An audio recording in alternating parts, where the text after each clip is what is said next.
ವಿಮೋಚನಕಾಂಡ ಅಧ್ಯಾಯ 37.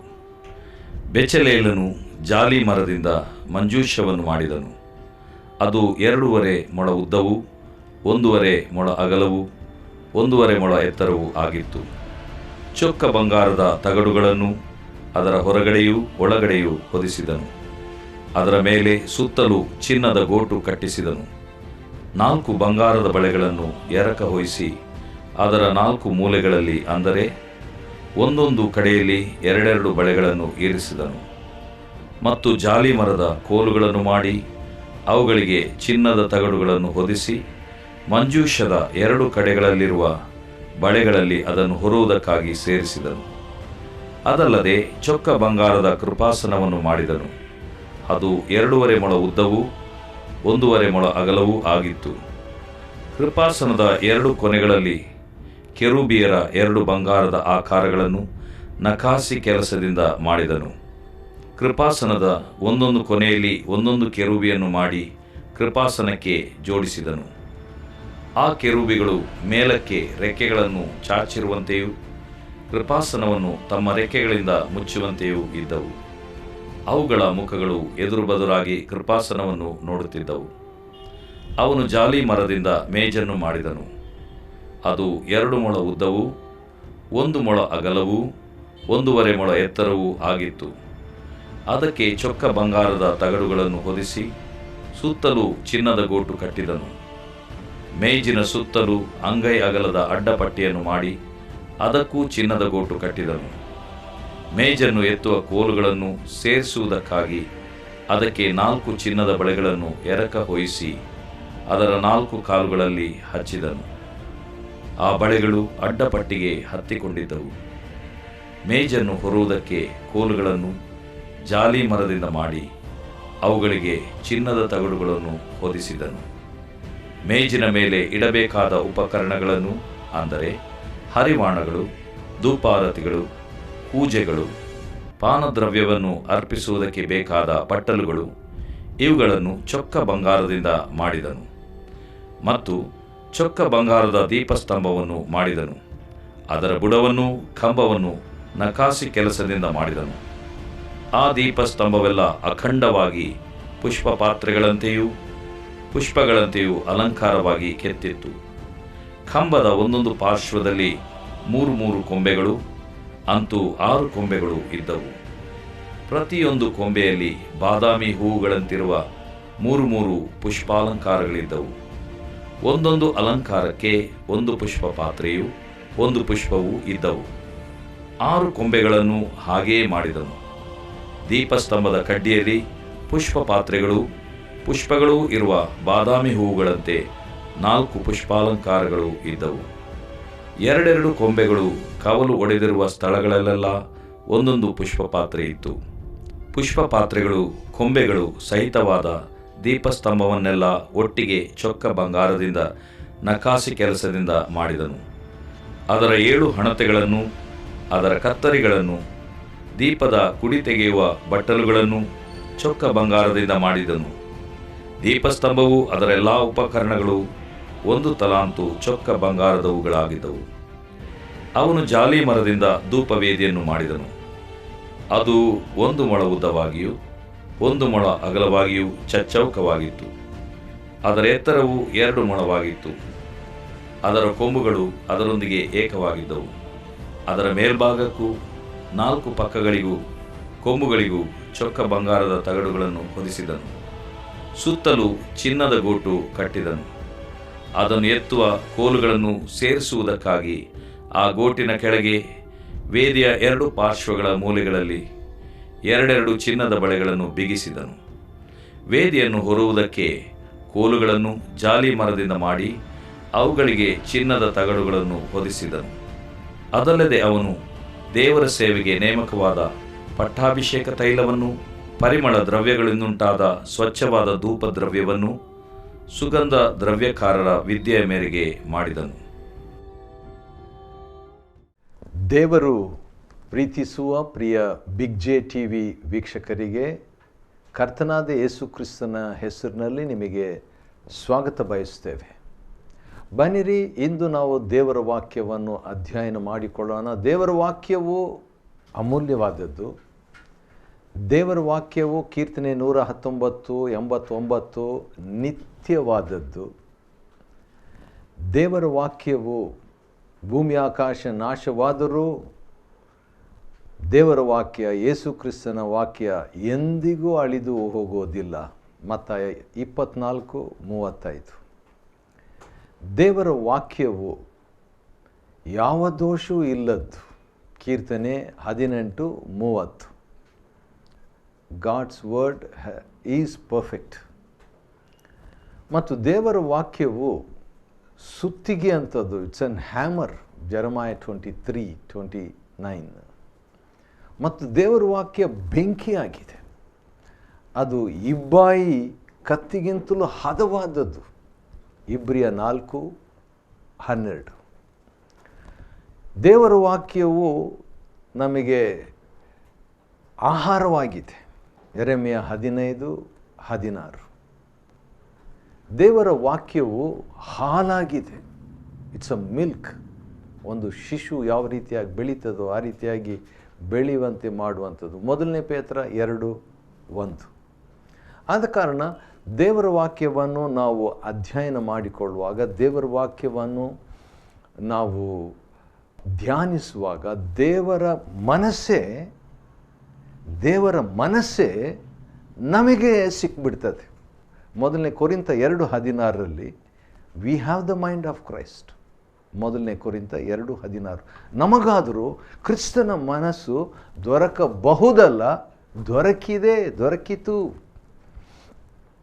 ಒಂದು ವೇಳೆ ನಮ್ಮಲ್ಲಿ ಕೆಲವು ತಪ್ಪು ದೋಷಗಳಿರ್ಬೋದು, ಬಲಹೀನರಾಗಿರ್ಬೋದು, ನಮ್ಮಲ್ಲಿ ಕೆಲವು ಅಗತ್ಯವಿಲ್ಲದಂಥ ಬೇಡವಾದಂಥ ವಿಷಯಗಳು ನಮ್ಮಲ್ಲಿರ್ಬೋದು. ಯಾಕಂದರೆ ಕೊರಿಂಥದವರು 1 ಕೊರಿಂಥ 3ನೇ ಅಧ್ಯಾಯ ಮೊದಲಿನ 3 ವಚನಗಳಲ್ಲಿ ಕೊರಿಂಥದವರು ಶರೀರಾಧೀನ ಸ್ವಭಾವದವರಾಗಿದ್ದರಂತೆ.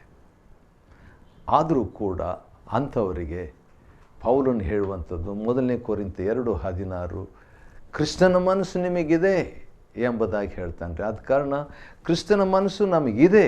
ವಿಶ್ವಾಸಿಗಳಾದಂಥ ಪ್ರತಿಯೊಬ್ಬೊಬ್ಬರಿಗೆ ಕ್ರಿಸ್ತನ ಮನಸ್ಸಿದೆ. ಆದರೆ ಅದನ್ನು ಆ್ಯಕ್ಟಿವೇಟ್ ಮಾಡಿಕೊಳ್ಬೇಕು, ಅದನ್ನು ನಾವು ಸದುಪಯೋಗ ಮಾಡಿಕೊಳ್ಬೇಕು, ಅದನ್ನು ನಾವು ಅನ್ವಯಿಸ್ಕೊಳ್ಬೇಕು, ಅಪ್ಲೈ ಮಾಡಿಕೊಳ್ಬೇಕು. ಆ ರೀತಿಯಾಗಿ ಮಾಡಿಕೊಳ್ಳುವಾಗ ಆಗುವಂಥದ್ದು ಏನಂದರೆ ರೂಪಾಂತರ, ಟ್ರಾನ್ಸ್ಫಾರ್ಮೇಷನ್, ರೂಪಾಂತರ. ನಾವು ಮಹಿಮೆಯಿಂದ ಮಹಿಮೆಗೆ ಸಾಕ್ತೇವೆ.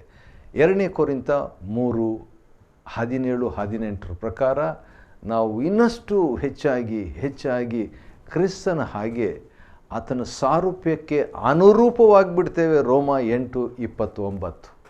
ಸರಿ, ಇಷ್ಟೊಂದು ಮಾತುಗಳನ್ನು ಹೇಳಿಬಿಟ್ಟು ಈಗ ನಾವು ವಿಮೋಚನಕಾಂಡ 37ನೇ ಅಧ್ಯಾಯಕ್ಕೆ ಹೋಗೋಣ. The book of Exodus chapter 37. ವಿಮೋಚನಕಾಂಡ 37ನೇ ಅಧ್ಯಾಯದಲ್ಲಿ 2 ವ್ಯಕ್ತಿಗಳು, ಅದರಲ್ಲಿ ಒಬ್ಬನ ಹೆಸರು ಬೆಚಲೇಲನು, ಅಂದರೆ ದೇವರ ನೆರಳು, ದೇವರ ಸಂರಕ್ಷಣೆ ಎಂಬಂಥ ಅರ್ಥವನ್ನು ಒಳಗೊಂಡಂಥ ಹೆಸರುಳ್ಳ ಈ ವ್ಯಕ್ತಿ ಏನು ಮಾಡ್ದ? ಜಾಲಿ ಮರದಿಂದ ಮಂಜೂಷವನ್ನು ಮಾಡಿದನು. ಮಂಜೂಷ ಅಂತ ಹೇಳಿದ ಮೇಲೆ ಅದು ದೇವದರ್ಶನ ಗುಡಾರದಲ್ಲಿ ಒಂದು PhD ಎಕ್ಸ್ಪೀರಿಯನ್ಸ್. ಅದು ಮಂಜೂಷದ ಅನುಭವ. ಯಾವ ರೀತಿಯಾಗಿ ಜ್ವರ ಬಂದಿದೆ ಅಂತ ತಿಳ್ಕೊಳ್ಳಿಕ್ಕೆ ಥರ್ಮೋಮೀಟ್ರ್ ಇದೆ, ಹೊರಗಿನ ಹವಾಮಾನ ತಿಳ್ಕೊಳ್ಳಿಕ್ಕೆ ಬಾರೋಮೀಟ್ರ್ ಇದೆ, ಹಾಲಲ್ಲಿ ನೀರು ಎಷ್ಟು ಮಟ್ಟಿಗೆ ಹಾಕಿದ್ದಾರೆ ಅಥವಾ ನೀರಲ್ಲಿ ಎಷ್ಟು ಹಾಲು ಹಾಕಿದ್ದಾರೆ ಅಂತ ತಿಳ್ಕೊಳ್ಳಿಕ್ಕೆ ಲ್ಯಾಕ್ಟೋಮೀಟ್ರ್ ಇದೆ. ಆದರೆ ನಾವು ಎಷ್ಟು ಆತ್ಮಿಕವಾಗಿದ್ದೀವಿ ಅಂತ ತಿಳ್ಕೊಳ್ಳಿಕ್ಕೆ ಸ್ಪಿರಿಟೋಮೀಟರ್ ಅಥವಾ ಆತ್ಮಮೀಟರ್ ಎಂಬುದಾಗಿ ಯಾರಾದರೂ ಒಬ್ಬರು ಕಂಡುಹಿಡಿದರೆ ಭಾಳ ವಿಚಿತ್ರವಾಗಿರ್ಬೋದು. ಈ ದೇವದರ್ಶನ ಗುಡಾರ, tabernacle is a kind of spiritometer. ನಮ್ಮನ್ನು ನಾವು ಎಲ್ಲಿದ್ದೇವೆ ಸ್ಪಿರಿಚುವಲ್ ಆಗಿ, ಆತ್ಮಿಕವಾಗಿ ನಾವು ಎಲ್ಲಿದ್ದೇವೆ, ಯಾವ ನೆಲೆಯಲ್ಲಿದ್ದೇವೆ, ಎಷ್ಟು ಮಟ್ಟಿಗೆ ಬೆಳೆದಿದ್ದೇವೆ, ಎಷ್ಟು ಪ್ರೋಗ್ರೆಸ್ ಆಗಿದ್ದೇವೆ, ನಾವು ಫೇಲ್ ಆಗಿಬಿಟ್ಟು ಒಂದೇ ಕ್ಲಾಸ್ನಲ್ಲಿದ್ದೀವ ಅಥವಾ ಪ್ರತಿ ವರ್ಷ ಒಂದೊಂದು ಕ್ಲಾಸ್ ಮುಂದುವರಿತಿದ್ದೇವ, ಈ ರೀತಿಯಾಗಿ ನಮ್ಮನ್ನು ಸ್ಕ್ಯಾನ್ ಮಾಡುವಂಥ ಆತ್ಮಿಕ ಸ್ಕ್ಯಾನ್ ಈ ದೇವದರ್ಶನ ಗುಡಾರ. ದೇವದರ್ಶನ ಗುಡಾರದಲ್ಲಿ ನಾವು ನೋಡುವಾಗ ಇವತ್ತು ನಾವು ಅದನ್ನೇ ನೋಡ್ಕೊಳ್ಳಿಕ್ಕಿದ್ದೆ 37ನೇ ಅಧ್ಯಾಯದಲ್ಲಿ ದೇವದರ್ಶನ ಗುಡಾರದಲ್ಲಿ ಸ್ಟಾರ್ಟಿಂಗ್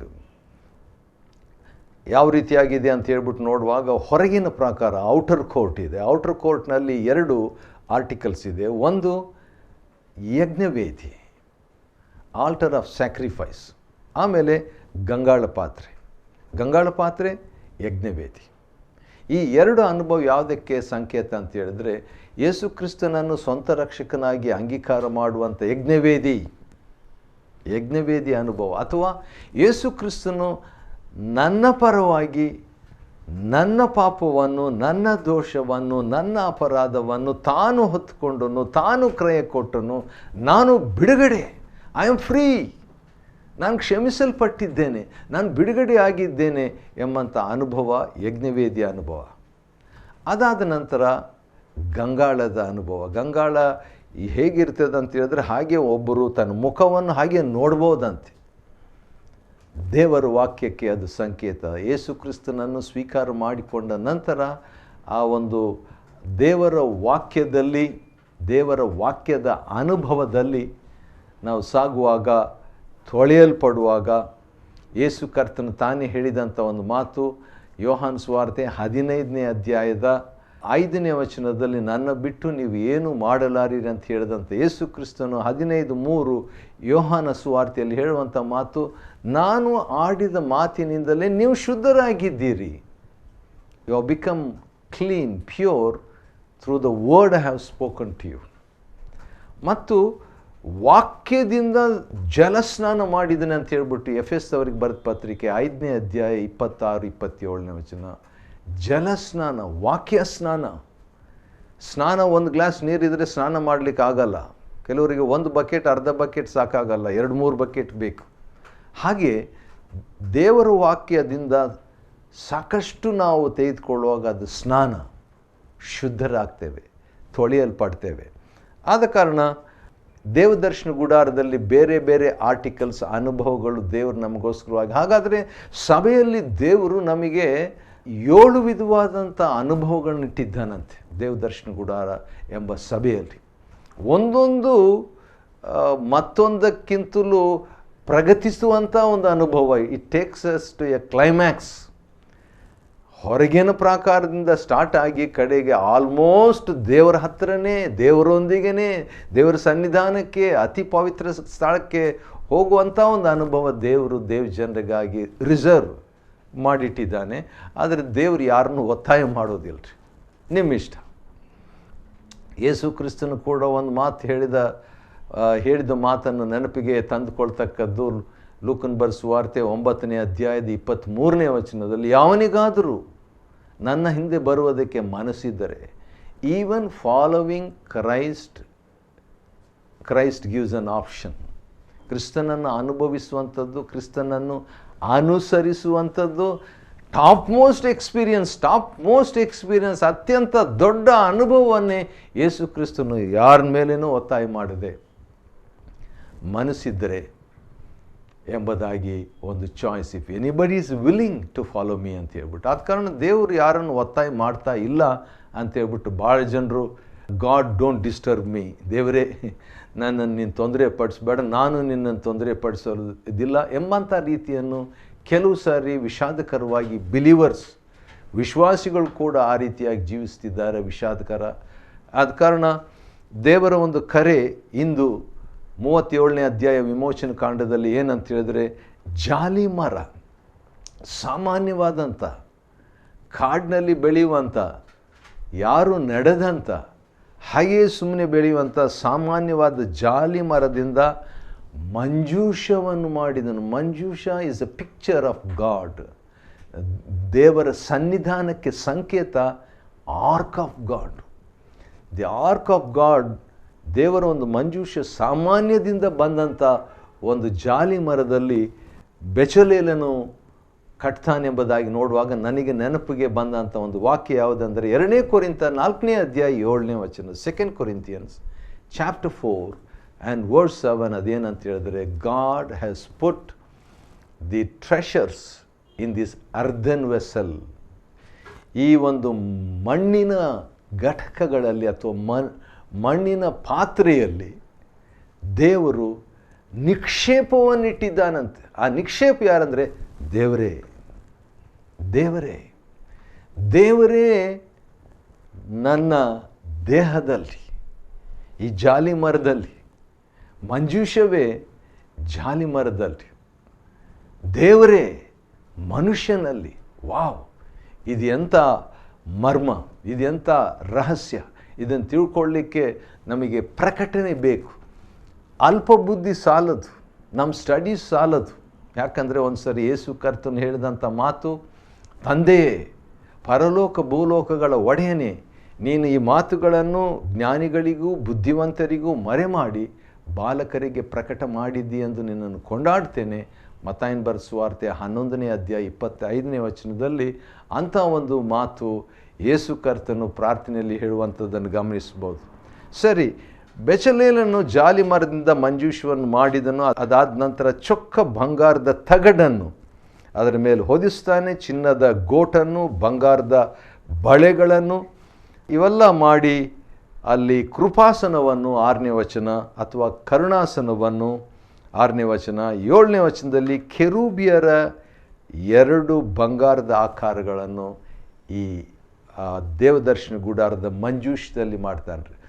ದೇವದರ್ಶನ ಗುಡಾರದಲ್ಲಿ ಸ್ಟಾರ್ಟಿಂಗ್ನಿಂದ ಹೋಗಬೇಕಾದರೆ ಯಜ್ಞವೇದಿಯಿಂದ ಪ್ರಾರಂಭಿಸಿ ಮಂಜೂಷದ ಕಡೆಗೆ ಅದು ಮುಕ್ತಾಯವಾಗ್ತದೆ.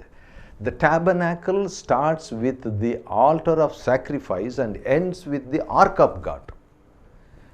ಈ ಯಜ್ಞವೇದಿ ಯಾವುದನ್ನು ಸೂಚಿಸ್ತದೆ? ಯೇಸು ಕ್ರಿಸ್ತನನ್ನು ಸೂಚಿಸ್ತದೆ, ನಮಗೋಸ್ಕರವಾಗಿ ಬಲಿಯಾದನು. ಮಂಜೂಷ ಯಾವುದನ್ನು ತೋರಿಸ್ತದೆ? The finished work of Christ. ಕ್ರಿಸ್ತನ್ ನಮಗೋಸ್ಕರವಾಗಿ ಮಾಡಿ ಮುಗಿಸಿ ಮಹಾಯಾಜಕನಾಗಿ ತಂದೆಯ ಅನ್ಯೋನ್ಯತೆಯನ್ನು, ತಂದೆಯ ಸನ್ನಿಧಾನವನ್ನು, ತಂದೆಯ ಮಹಿಮೆಯನ್ನು ಕಾಣುವಂತೆ ಮೋಶೆ ಹೇಳ್ದ, ಸ್ವಾಮಿ ನಿನ್ನ ಮಹಿಮೆಯನ್ನು ನಾನು ಕಾಣಬೇಕಂತ. ಯೇಸು ಸ್ವಾಮಿ ಮಾಡಿದಂಥ ಕಾರ್ಯ ಏನಂತ ಹೇಳಿದ್ರೆ, ಯಜ್ಞವೇದಿಯ ಮುಖಾಂತರವಾಗಿ ನೀವು ಪ್ರಾರಂಭಿಸಿ ಹಾಗೆ ಮುಂದುವರೆದರೆ ಮಂಜೂಷದಲ್ಲಿ ದೇವರ ಮಹಿಮೆಯನ್ನು ಕಾಣುತ್ತಲೇ ಇರುವರಿ. You will continue to stare and see and focus the glory of God in the holiest of Holi.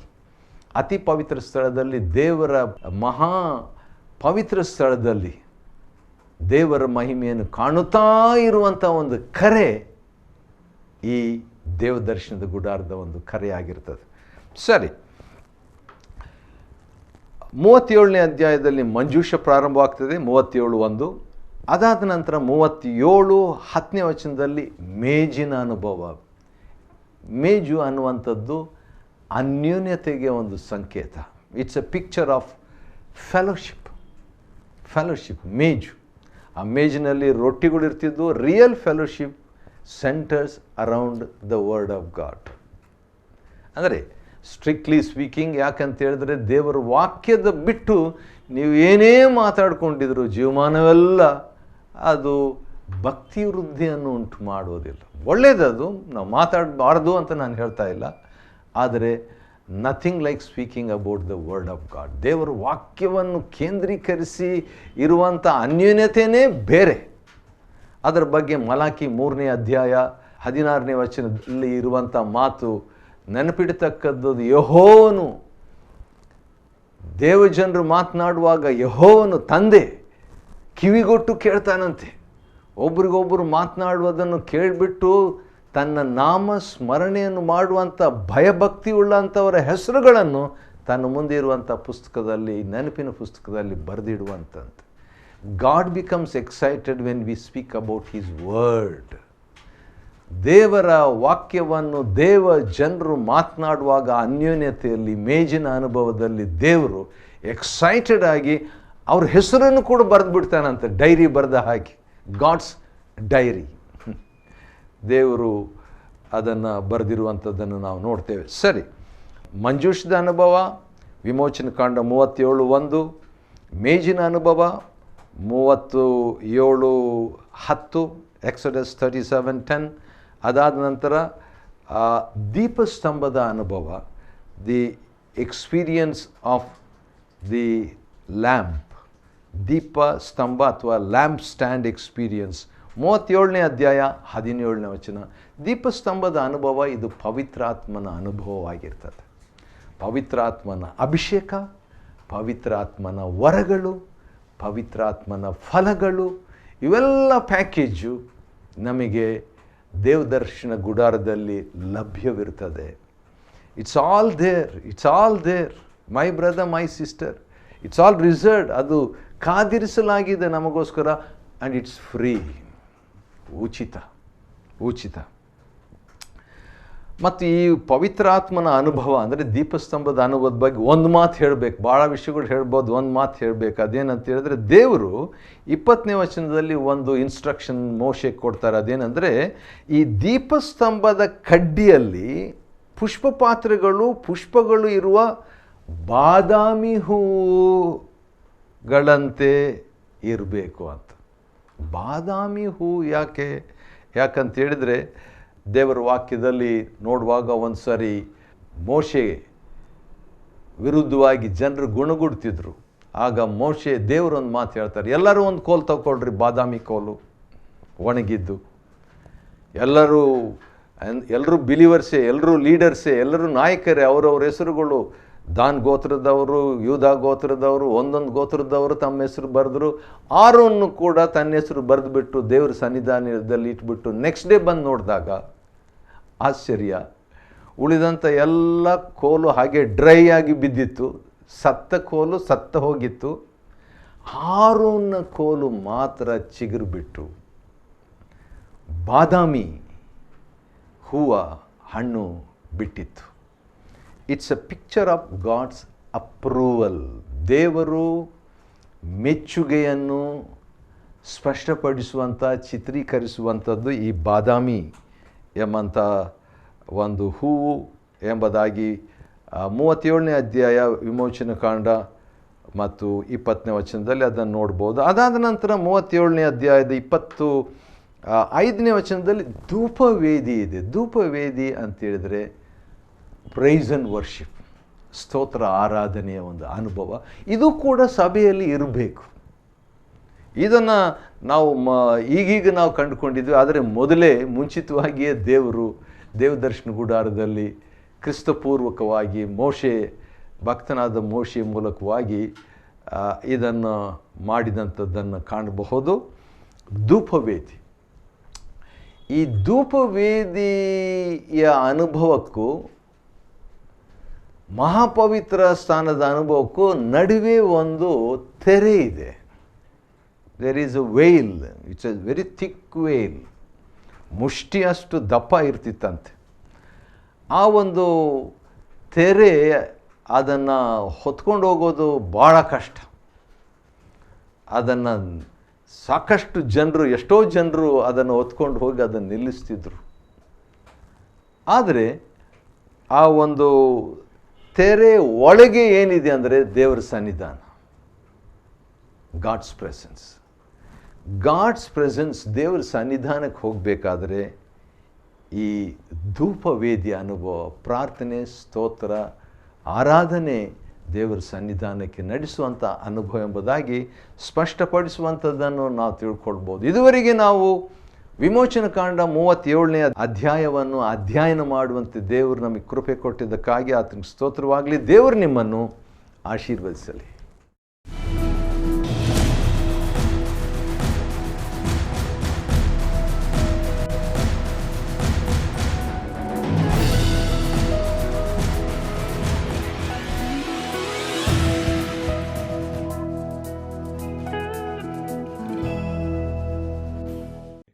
Chapter 37. And Bezaleel made the ark of shittim wood. 2 cubits and a half was the length of it, and a cubit and a half the breadth of it, and a cubit and a half the height of it. And he overlaid it with pure gold within and without, and made a crown of gold to it round about. And he cast for it 4 rings of gold to be set by the 4 corners of it, even 2 rings upon the one side of it, and 2 rings upon the other side of it. And he made staves of shittim wood, and overlaid them with gold.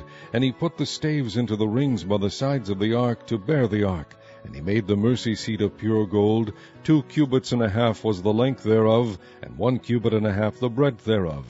And he made 2 cherubims of gold, beaten out of one piece made he them, on the 2 ends of the mercy seat, 1 cherub on the end on this side, and another cherub on the other end on that side. Out of the mercy seat made he the cherubims on the 2 ends thereof. And the cherubims spread out their wings on high, and covered with their wings over the mercy seat, with their faces one to another, even to the mercy seat ward were the faces of the cherubims. And he made the table of shittim wood. 2 cubits was the length thereof, and 1 cubit the breadth thereof, and 1 cubit and a half the height thereof. And he overlaid it with pure gold, and made thereunto a crown of gold round about. Also he made thereunto a border of an handbreadth round about, and made a crown of gold for the border thereof round about. And he cast for it 4 rings of gold, and put the rings upon the 4 corners that were in the 4 feet thereof. Over against the border were the rings, and the places for the staves to bear the table. And he made the staves of shittim wood, and overlaid them with gold, to bear the table. And he made the vessels which were upon the table, his dishes, and his spoons, and his bowls, and his covers to cover withal, of pure gold. And he made the candlestick of pure gold. Of beaten work made he the candlestick. His shaft, and his branch, his bowls, his knops, and his flowers were of the same. And 6 branches going out of the sides thereof, 3 branches of the candlestick out of the one side thereof, and 3 branches of the candlestick out of the other side thereof. 3 bowls made after the fashion of almonds in one branch, a knop and a flower, and 3 bowls made like almonds in another branch, a knop and a flower, so throughout the 6 branches going out of the candlestick. And in the candlestick were 4 bowls made like almonds, his knops and his flowers, and a knop under 2 branches of the same, and a knop under 2 branches of the same, and a knop under 2 branches of the same, according to the 6 branches going out of it. Their knops and their branches were of the same. All of it was one beaten work of pure gold. And he made his 7 lamps and his snuffers and his snuff dishes of pure gold. Of a talent of pure gold made he it and all the vessels thereof. And he made the incense altar of shittim wood. The length of it was 1 cubit, and the breadth of it 1 cubit. It was 4 square, and 2 cubits was the height of it. The horns thereof were of the same. And he overlaid it with pure gold, both the top of it and the sides thereof round about, and the horns of it. Also he made unto it a crown of gold round about. And he made 2 rings of gold for it under the crown thereof, by the 2 corners of it, upon the 2 sides thereof, to be places for the staves to bear it withal. And he made the staves of shittim wood, and overlaid them with gold. And he made the holy anointing oil, and the pure incense of sweet spices, according to the work of the apothecary.